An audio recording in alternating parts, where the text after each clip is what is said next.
Hello, my name is Jerry Wise, and I am a relationship expert and the director for the Center for Self-Differentiation in Carmel, which is the north side of Indianapolis, Indiana. And this video is entitled, Love Doesn't Feel Like You Think.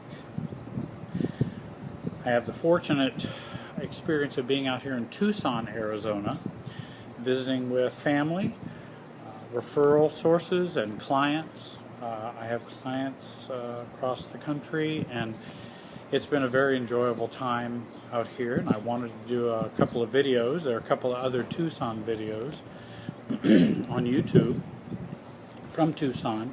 I don't know if you can see the mountains behind me, so what I did is I taped some of the mountains that are very beautiful just behind me, and I'll put that at the end of the video so you can see some beautiful scenery along with the video. This video is entitled, Love Doesn't Feel Like You Think. Where do we get reinforced, and where do we learn about what love is and what love is about? The radio, TV, social media, the internet, our culture, our family of origin, whether you listen to Frank Sinatra or One Direction or whatever your group music-wise that you enjoy, often have love songs, and they kind of typically talk about what they believe love is. Love is, for many of us, feels like it should be where we have no neediness. Love is when there's no neediness at all. We are just filled up. Where my spouse and I are on the same page. Where my partner or spouse knows and fulfills all my needs. Or at least, 80% of them, 85% of them. And my spouse or partner never pushes my buttons. And where my relationship and love controls my reactivity. So if I'm being reactive, there's something going on wrong in the love experience. I feel no insecurity because real love is about no insecurity. And love is the opposite of dysfunctional pasts or exes. Our past that we've had as adults or ex relationships. So love is really anything but that and those experiences. We have total safety, and we kind of view that as love. And where we always stay calm or loving, and our spouse always stays calm and loving, and that's what love is.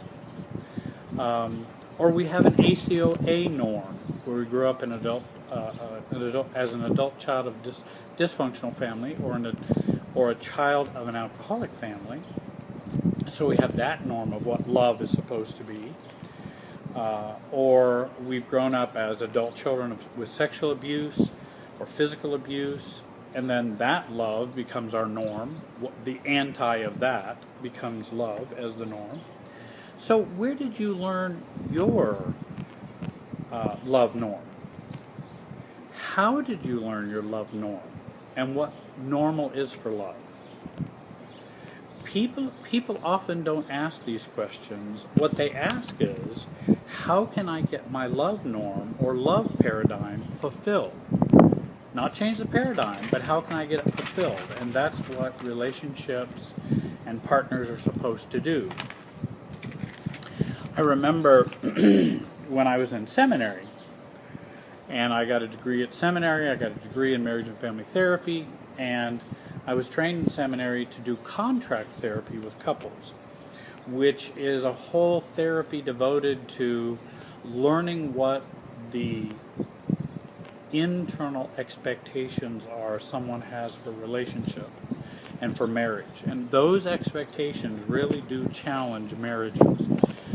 Because there are expectations that we've expressed, there are expectations we haven't expressed, there are expectations that we expect but don't even know we're expecting, and those cause lots of turmoil within relationships.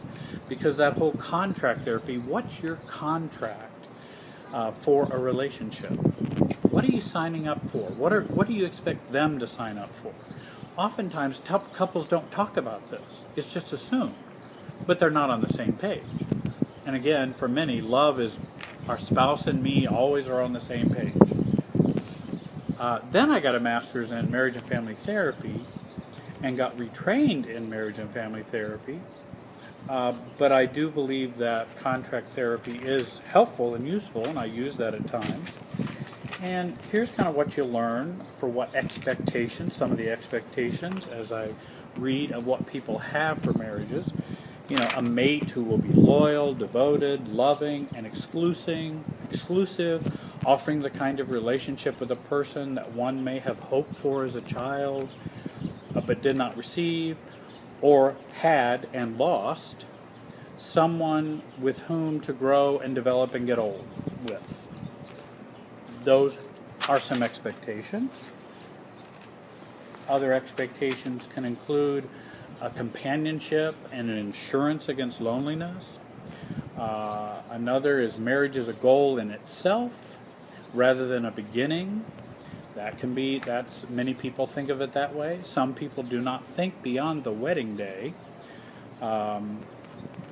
And instead of regarding marriage as one point along the continuum of a relationship that's constantly evolving new goals, they assume that in some magical fashion they will live happily ever after once they are actually married. Once we get married, it'll all work itself out. Then we will really be one. Well, often we get married, and many times relationships begin in a honeymoon phase that can last quite a while. Some not so long. I've had people where the honeymoon phase ended the day of the marriage. That's not uncommon. But the thought is, once we get married, things will smooth out and things will work out because we are bonded now. Also, marriage or relationship is a panacea for the chaos and strife in one's life. All will be calm and orderly now that I get married or hook up with someone. And then also the whole idea of sex, sanctioned and readily available sex. That's what part of marriage is about, and some of the expectations that people have. There are many, many more, but those are some of them that people have in terms of expectations of what love is and what a marriage should be. So again, what is love or marriage supposed to feel like for you? What is it supposed to feel like? Because you have a paradigm. You have a way of thinking about it. Probably it's not exactly the way your spouse or partner thinks about it. Do you know what your love paradigm is? Do you know what your love norm is for you? Could you discuss it? Could you identify it? Unless you have the answers to that and the answers to those questions, you'll be flying towards a destination without navigation. For example, love always equals always agreeing. Love equals not being like my father, them not being like my father or my partner. Love means when we're together, I feel safe, affirmed, no anxiety, low self-esteem, or no low self-esteem, no criticism. No matter what I do, or my spouse or partner will always know I am doing something out of good intentions. My spouse will be understanding and patient when I'm moody and angry and enraged. They'll think the best about my motives, no matter how I feel or act. That even if I don't love me, or if I hate myself, I will feel loved by you. And that's a love norm. Marital therapy is about healing our paradigms. Remember, you can't experience true love or the fullness of satisfying love until you love yourself. Most of us want the former and ignore the latter. I want love from others, but I don't know how to love myself. And in fact, it's their job to make up for what I'm not doing for me. And that's the expectation for many couples, especially many couples that I see. A workable and successful paradigm for love includes these things and more. If you really want a healthy paradigm, it's going to include some of these types of traits. Higher levels of self-differentiation, on a 0 to 10 scale, 10 being the most self-differentiated, the most healthy, someone who truly has healed inside and has a good balance between togetherness and separateness.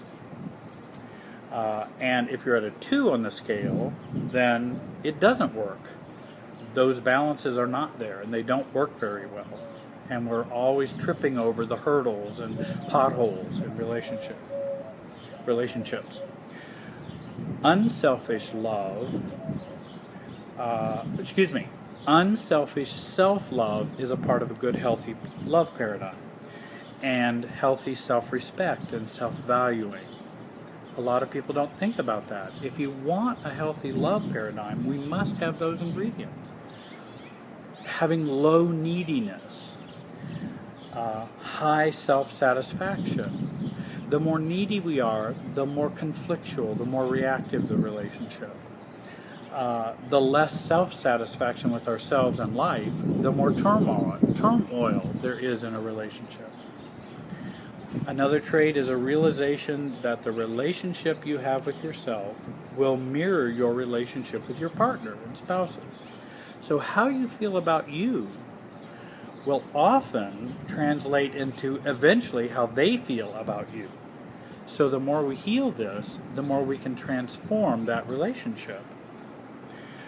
A healthy paradigm for love includes a very low tolerance for abuse and toxicity. It's a very low tolerance for that. That love is a choice to give, not a dream fantasy to be fulfilled. Spouses, partners, are not ATM love machines. Be what you want to receive.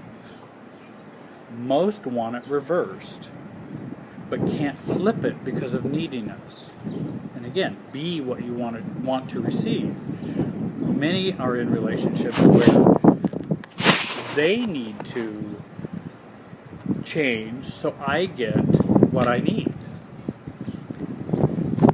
If